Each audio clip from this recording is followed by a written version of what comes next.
Hello everyone, welcome back to our YouTube channel Trio Motives. My name is Pankaj और आज हम महारिवीजन series में लेके आए हैं एक नया चैप्टर जिसका नाम है इलेक्ट्रोकेमिस्ट्री।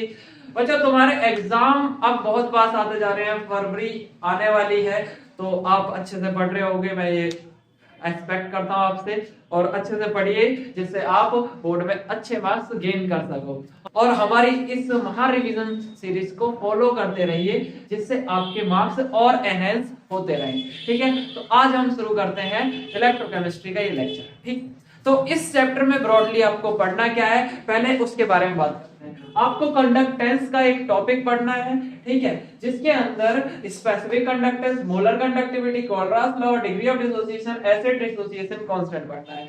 और आपको क्या पढ़ना है, और सेकंड आपको इलेक्ट्रोलिटिक सेल पढ़नी है, ठीक, जिसके अंदर फैराडेस लॉ है, जो कि दो है आपके पास, Faraday's first law, Faraday's second law.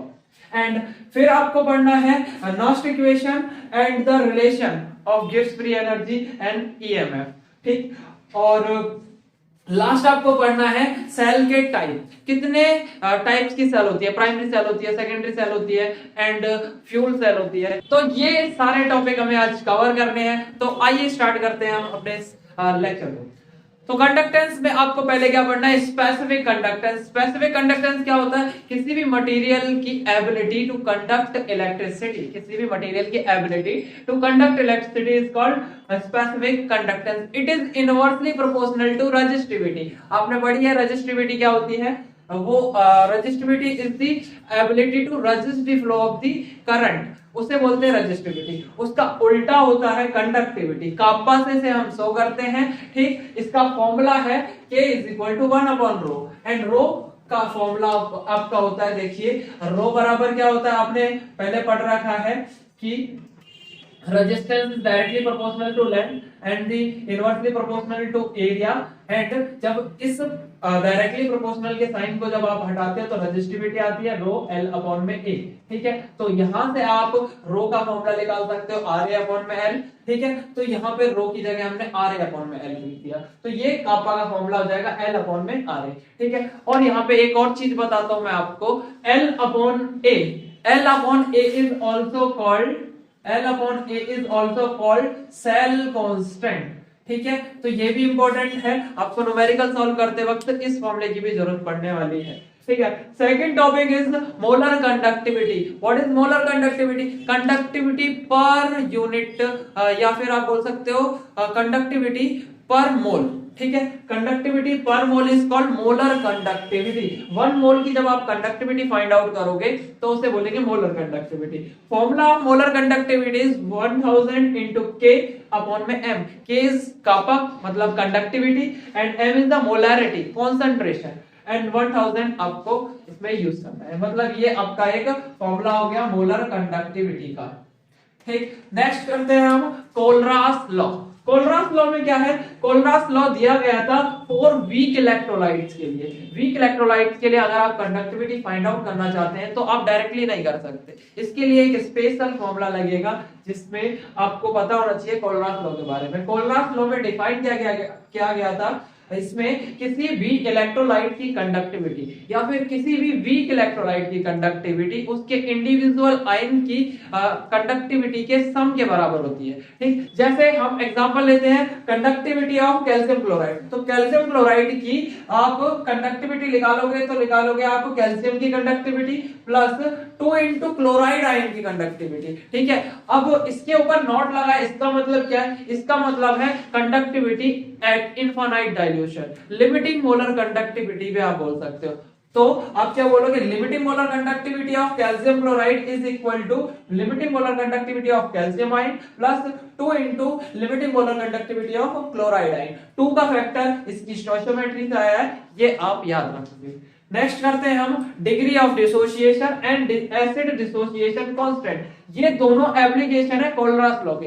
कोलरास law के अकॉर्डिंग अगर आप पढ़ते हो कि ये आप limiting molar conductivity weak electrolyte की निकाल रहे हो, तो दो चीज और फाइंड आउट कर सकते हो उसके बारे में। क्या क्या, एक degree of dissociation that is equal to molar conductivity divided by limiting molar conductivity.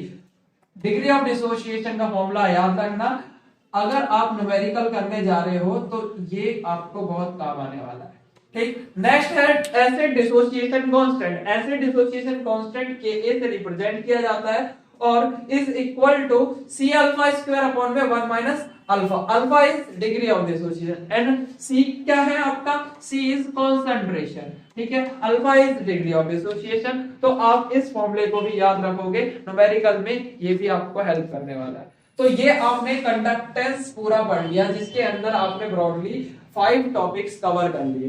Next segment में चलते हैं, जिसका नाम है इलेक्ट्रोलाइटिक सेल। इलेक्ट्रोलाइटिक सेल के अंदर आपको पढ़ना है फैराडेज लॉ के बारे में। फैराडेज ने अपने लॉ में डिफाइन किया कि जब भी हम इलेक्ट्रोलिसिस करवाते हैं तो सेल में जो इलेक्ट्रोड्स लगी होती है, मतलब जब आप कैथोड और एनोड 2 इलेक्ट्रोड का इस्तेमाल करते हो तो उसमें जो वेट ऑफ सब्सटेंस होता है, weight of any substance is directly proportional to electricity provide to it या चार्ज फ्लो थ्रू इट। जितना आप चार्ज फ्लो करते हो उतना ही weight of substance in electrodes पे डिपॉजिट होगा ड्यूरिंग इलेक्ट्रोलिसिस।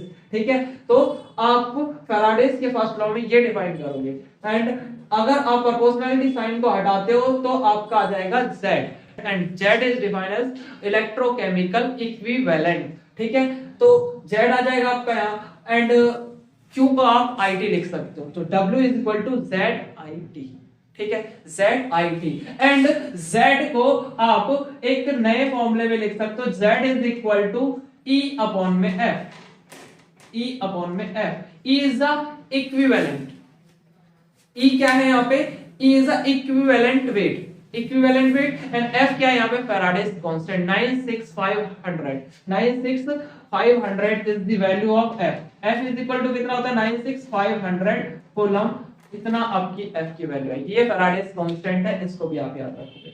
ऐसे ही अगर आप सेकंड लॉ की बात करते हैं, फैराडेज सेकंड लॉ क्या है, फैराडे सेकंड लॉ में 2 सेल को आप सीरीज में कनेक्ट कर देते हो तो उसका इक्विवेलेंट वेट का रेशियो आ जाएगा किसके बराबर, weight of the substance deposit के। ठीक है, तो equivalent weight of first and equivalent weight of second is equal to weight of the first and weight of the second deposited to the electrodes. ये आपका सेकंड लॉ से define हो जाएगा। अब हम बात करते हैं नेक्स्ट चीज की, जिसका नाम है नस्ट इक्वेशन। इलेक्ट्रोकेमिकल सेल के अंदर नस्ट इक्वेशन सबसे इंपॉर्टेंट पोर्शन है, याद रखना बोर्ड के अंदर नस्ट इक्वेशन पे सवाल आएगा ही आएगा, तो आप इसको बहुत अच्छे से प्रिपेयर करके जाओगे। चाहे अब वो गिब्स फ्री एनर्जी और ईएमएफ के बीच का रिलेशन हो, चाहे नस्ट इक्वेशन वाला हो, तो ये दोनों ही बहुत इंपॉर्टेंट टॉपिक है। तो जो फर्स्ट आप रिलेशन देखोगे वो है गिब्स फ्री एनर्जी और ईएमएफ। इसका रिलेशन क्या आता है, delta G naught is equal to negative n E naught cell और एफ।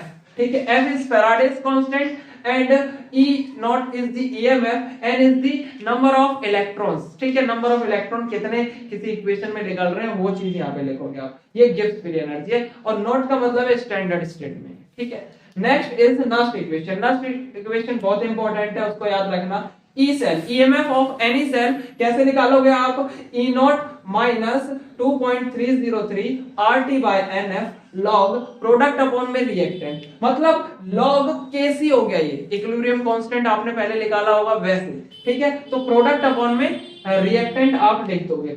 यहाँ पे ई नॉट कैसे निकालते हैं, ई नॉट आपको निकालना आना चाहिए। ई नॉट बराबर होता है EMF of the cathode minus EMF of the anode. ठीक है, तो याद रखना ई नॉट कैसे निकालोगे आप, EMF of the cathode minus EMF of the anode. ठीक है, आप शॉर्टकट में याद रख सकते हो ई सी ए, मतलब E of cathode minus E of anode, C A.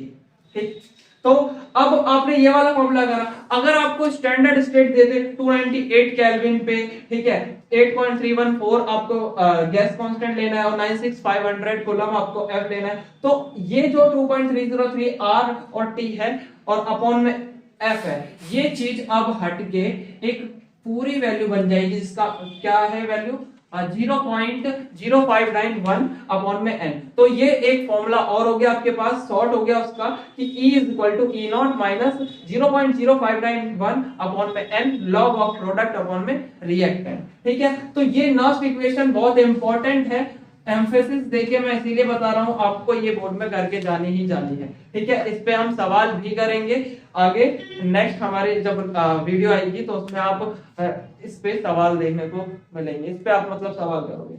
Next चलते हैं हम इलेक्ट्रोकेमिकल सेल में, मतलब टाइप ऑफ इलेक्ट्रोकेमिकल सेल कौन से टाइप की, जैसे प्राइमरी सेल हो सकती है, सेकेंडरी सेल हो सकती है और फ्यूल सेल हो सकती है, ठीक है। प्राइमरी सेल वो सेल है जिनको हम रिचार्ज नहीं कर सकते, विच कैन नॉट रीयूज, जिनको हम दोबारा यूज नहीं कर सकते, एक बार डिस्चार्ज हुई तो खत्म, जैसे बटन सेल, छोटे वाले सेल आते हैं बटन सेल, ठीक है, तो वो है प्राइमरी सेल। सेकेंड आपका है सेकेंडरी सेल। सेकेंडरी सेल वो सेल है जिसको हम रिचार्ज कर सकते हैं, मतलब रीयूज कर सकते हैं, जैसे निकल कैडमियम की हो गई, जैसे आपके मोबाइल की बैटरी हो गई, ठीक है, इनको क्या कर सकते हैं हम, रिचार्ज कर सकते हैं, तो ये सेकेंडरी आपकी सेल हो गई। Next is a fuel cell. Fuel cell क्या है, एक मॉडर्न सेल है ये।